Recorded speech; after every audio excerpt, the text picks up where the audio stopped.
And a special guest of Right Side Broadcasting Network, Justine Brooke Murray of MRC. Always wonderful to have you on the show. So much news in the last couple of weeks. President Trump's successes, the G7, to the 12-day war that President Trump granted that beautiful ceasefire after the very successful strikes last week.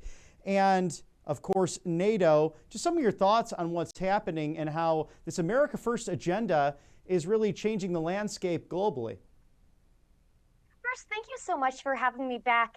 Second, only President Trump could and did stop what essentially looked like it was going to be World War III in 12 days. And you had the legacy media, particularly CNN, it seems like they're actually cheering on the side of Iran. They actually released, they peddled this leaked official document, basically making up claims, wishing and praying and hoping that President Trump's strikes were a failure.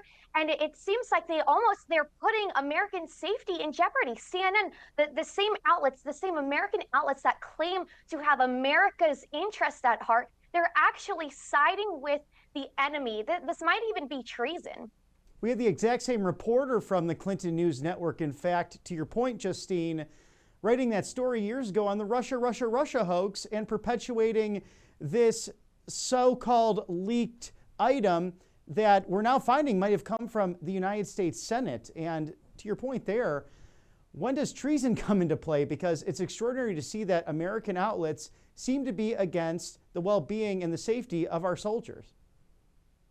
Exactly. And if there's a couple of senators or even one senator, how many people who are in our own government are working against us? We saw how many in the Biden administration, but now we're even seeing it here. People who are in Congress and the Senate who are trying to undermine President Trump and undermine this country.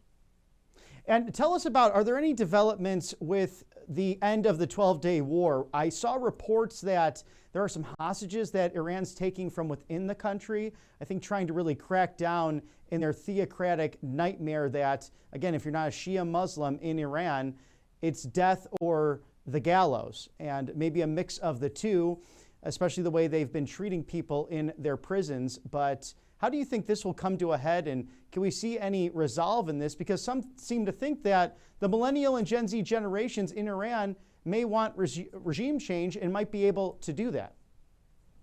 They certainly do. What a lot of Americans should realize is that the Iranian people, they are not their regime. So this is very much different than the Gazan population, which unfortunately most of them support Hamas. The Iranian people want their nation back. They want their heritage back. They're Persians. But you have this Islamic regime has been in place. But it's also a message on, we do have to understand and remember how the Islamic regime got there in the first place. It was young Iranians who were turning against each other. And we're seeing that in America. We're seeing young students. We're seeing people my age cheer on Hamas, cheering on the people who chant death to America. They're the ones who are actually chanting death to America on our college campuses. So if anything, we should look at how Iran got to this point.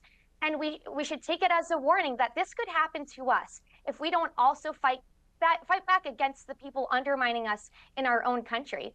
And we seem to have that stateside right now. The Democrat nominee for New York City mayor, a hardline socialist, and actually has harbored a lot of this anti-Semitic belief system, that it's really remarkable to think that this guy in his 30s is going around saying the things he's saying in the largest city in the United States of America. How can millennial conservatives and Gen Zers like yourself, who's so outspoken, inspire perhaps younger people who think like we do, maybe to run against these people who harbor these far left globalist and anti-Semitic beliefs? The people who are truly at fault is the legacy media and how they've helped our university professors indoctrinate people my age. But the answer is always more speech. So the reason I work in new media or at the Media Research Center is to correct left-wing and pro-Iran, pro-Hamas media bias that they're actually cranking out these young little, what I like to call Islamo-Maoists on our campuses, and the ones who think that socialism is a good idea, the ones who basically helped helped turn Iran into what it is. People inside Iran, Iranians, young Iranians, were indoctrinated to believe that having an Islamic revolution is a good idea. So our job is to prevent that from happening here, but it starts with the propaganda war. Justine Brooke Murray of the Media Research Center, always a pleasure to have you with your grit, your humor, and talking truth on a daily basis. Thanks for coming on Right Side Broadcasting Network, and we look forward to seeing you soon. Thank you, as always.